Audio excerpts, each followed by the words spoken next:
Olá, pessoal. Sejam bem-vindos à nossa segunda aula, do nosso projeto Curso Primeiros Socorros Online e hoje com um assunto muito importante, que é a cinemática do trauma. Então, para esse assunto, nós vamos trabalhar em cima de protocolos oficiais, conhecidos, ratificados, por exemplo, o PHTLS da Associação Americana de Emergências Médicas, que são ratificados por outras instituições.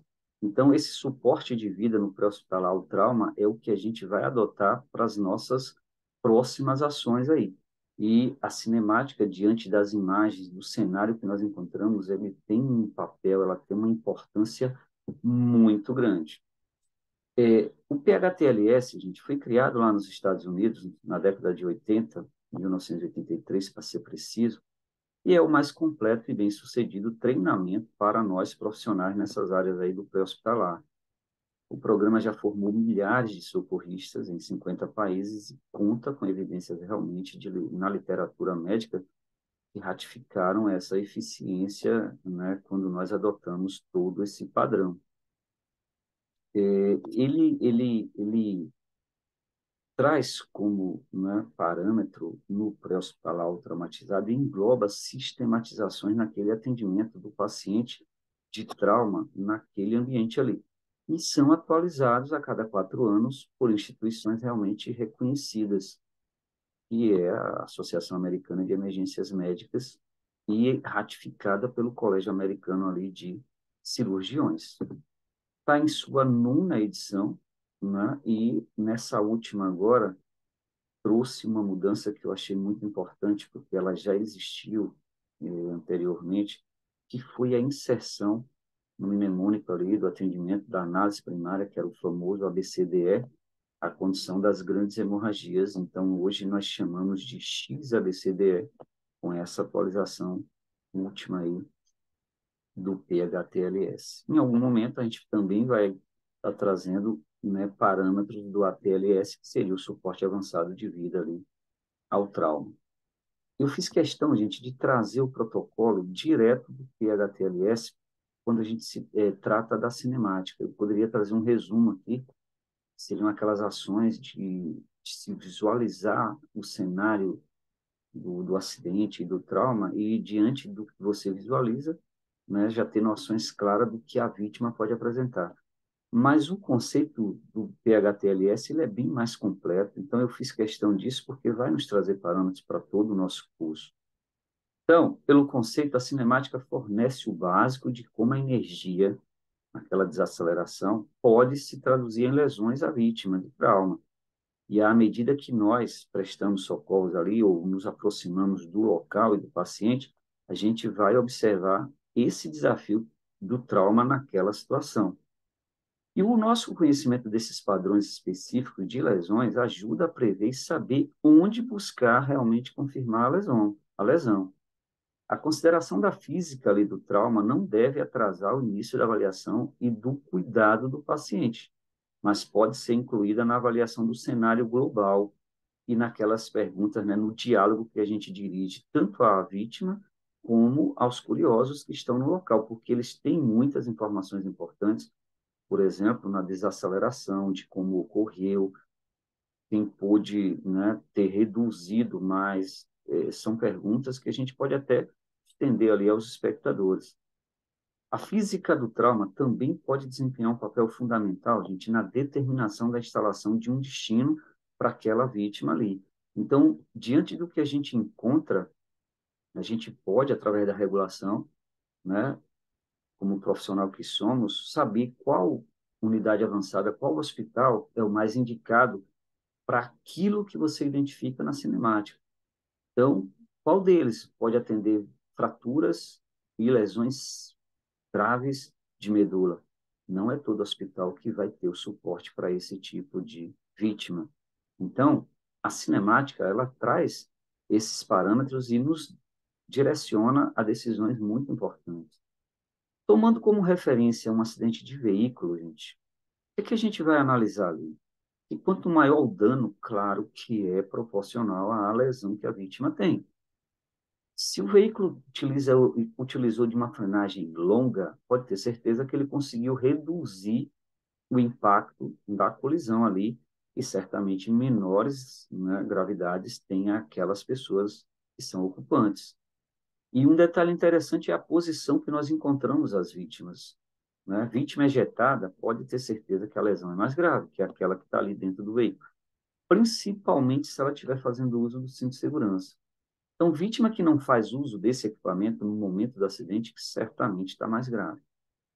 Não tem como ser diferente. Vamos acabar com aquela teoria que alguém sem cinto tem mais chance de sobreviver. Dessa forma, a cinemática do trauma é importante para sugerir lesões que não são aparentes. Geralmente você não visualiza. Por isso a importância desses parâmetros aí, fazendo com que a investigação desta seja feita de forma mais rápida, bem como as intervenções nossas ali de forma pertinente, de maneira que o atendimento inicial seja o mais eficiente possível e assim a vítima tenha um melhor prognóstico e a gente evite, por exemplo, os segundos traumas. Essa é a importância de saber avaliar um cenário de acidentes ou de ambientes ali, que pode ser até residencial, para que a gente busque ter a certeza do que ela tem ou que pode ter, e desta forma a gente vá para as estabilizações técnicas, profissionais naquela região.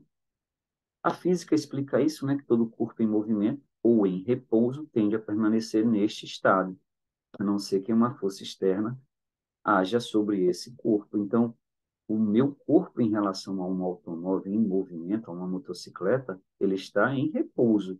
Mas em relação ao ambiente externo, ele está na mesma velocidade que o veículo desenvolve. E agora imagine 100 km por hora, reduzir em segundos, décimos de segundo, meu corpo sendo projetado ainda com a condição do meu peso.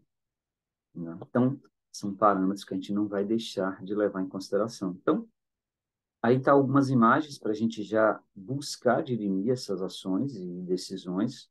O corpo em relação ao carro está parado, mas quando ele reduz a zero, ele será projetado. E não interessa, porque o motociclista vai sofrer praticamente aquelas mesmas lesões, ou até mais grave, a depender da velocidade que ele vem e de como é o cenário. As colisões laterais vai a depender do impacto da velocidade daquele veículo que, né, no trânsito a gente chama muito do abalroamento, que é essa colisão lateral. A vítima, geralmente, o motorista ou ali, o ocupante do lado que o veículo colide, vai apresentar suspeitas claras ali, gente, de lesão de cervical, de região clavicular, de região das costelas e até mesmo da região de fêmur e a região ilíaca ali. Então, quando a gente vê uma colisão lateral, pode ter certeza que eu tenho possíveis traumas naqueles ocupantes. E diz lá o estudo que se essa colisão, né, atinge o carro e ele entra mais que 30 centímetros, é praticamente certeza de algumas lesões que a gente vai encontrar. A frontal, quando esses ocupantes estão sem cinto, são muito graves, né, as lesões que ele pode nos apresentar. O motorista, por exemplo, ele vai ter um impacto do corpo dele inicialmente ao volante, que se deforma a depender do impacto e da velocidade, e ainda tende a projetar ele com a cabeça junto àquele para-brisa. Aquele para-brisa, gente, estilhaçado, com aquele formato como se fosse telha de aranha, pode ter certeza. Ali existe um traumatismo crânioencefálico, o famoso TCE. Vai ter o famoso traumatismo raquimedular, que é o TRM. Então, isso já sugere para mim estabilizações praticamente total desta vítima antes da retirada dela de dentro do veículo. Aí vem o colar cervical, vai vir, né, o colete de imobilização cérvico-dorsal, o famoso CAD, tem todo um parâmetro técnico para que eu possa agir nessa vítima. Quando essa colisão é traseira, aqueles ocupantes que estão em bancos, principalmente eles que estão em bancos, por exemplo, o assento central do banco traseiro não é ainda obrigatório o encosto de cabeça. Então, ele vai sofrer o efeito chicote, né, que é aquela condição do pescoço ir lá atrás e voltar, e isso sugere lesões aí de coluna cervical, que pode atingir, naturalmente, a medula. E para a gente fechar essa nossa segunda aula, com toda essa teoria, né, do que a gente chama de cinemática do trauma, eu quero trazer um vídeo para vocês, que ele é muito didático para esse assunto que nós estamos trabalhando. Então, bora trazer na tela aqui um vídeo para vocês visualizar o que é a cinemática do trauma.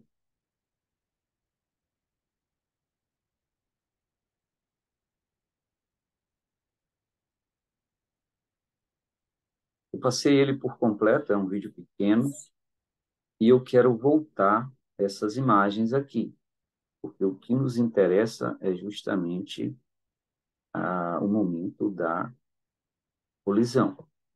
Eu tenho aí um cruzamento sinalizado onde alguém invade o semáforo, que é o veículo automotor de 4 rodas aí. E alguém confia neste semáforo, né, que é o ciclomotor aí. A colisão, gente, a cinemática do trauma sugere para mim aqui, né, soltando o vídeo, olha só, existe o primeiro impacto, essa vítima é projetada, então a desaceleração já causou nela aí, com certeza, lesões a nível de possíveis fraturas por causa do impacto do veículo na lateral da moto, com a projeção e o segundo e terceiro impacto que essa vítima sofre, possíveis outras lesões irão vir. Então, quando ele toca no teto do carro, toca no capô, eu tenho praticamente a certeza de que eu encontrarei aí um politraumatizado. E não me interessam as ações aqui desse condutor nesse momento, porque nós estamos trabalhando a cinemática desse trauma.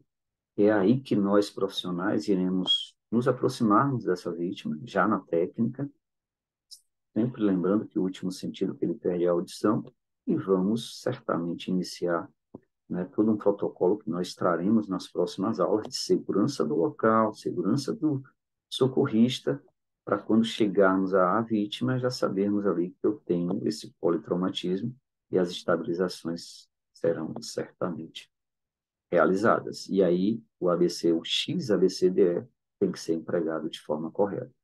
Então, senhores, bem-vindos à nossa segunda aula, Cinemática do Trauma, bem-vindos ao nosso curso de primeiros socorros, né? Divulgue com seus amigos, né? Passe para os colegas de trabalho, porque o projeto ele é um projeto muito técnico, né? Onde eu vou estar trazendo praticamente tudo do que é a nossa experiência de ter trabalhado inicialmente no Corpo de Bombeiros e estar trabalhando no resgate aéreo, né? Da segurança pública, né? Onde eu me orgulho muito, que é o grupamento aéreo da Polícia Militar da Bahia. Vamos nessa!